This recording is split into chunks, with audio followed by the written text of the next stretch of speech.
Trump in the White House? That's right. California Governor Gavin Newsom. Now, nobody 6 months ago would have guessed that. But guys, it all comes down to one very simple thing, and that's federal dollars. Make no mistake about it. Be it the LA fire zone, be it the high-speed rail, which President Trump had a lot to say about that this week, and he's going to investigate that. I mean, right now, it's very, very simple. Without federal help, California is going to be in a world of hurt, not just in L.A., but in other key areas, and that's what this was about. But how about Gavin Newsom getting his way in the door, even before any congressional Democrats, I might add? Yeah, we've got a lot of work to do. Yeah. So, all right, we also want to talk, and you just mentioned the high-speed rail project, because we heard the president talking about this week. Not a big fan. Not a big fan, actually calling it, the worst managed project ever, now saying that it needs to be investigated. Let's listen to a clip of what he had to say. Billions and billions, hundreds of billions of dollars over budget.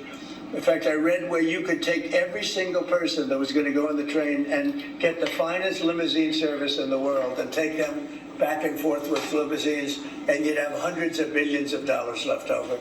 It is the worst thing, and we're going to start an investigation in that because it's not possible. Yeah, I don't think he's a fan of it. What do you have to say?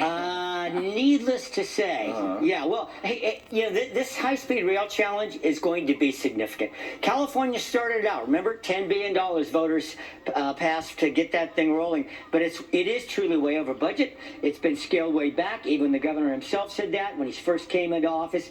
Guys, I don't know. I think the high-speed rail is going to be a huge challenge, and you know, Newsom's out in 2 years, and then it's going to be left in the hands of whoever takes over the governorship. And so this going to be a long haul. Yeah, that dovetails nicely to this last question, the race for governor. Lots of already kind of a crowded field, but one name that we're not going to have is Attorney General Rob Bonta. Yes. Who yesterday said, I'm not going to run, throwing his support for the former vice president.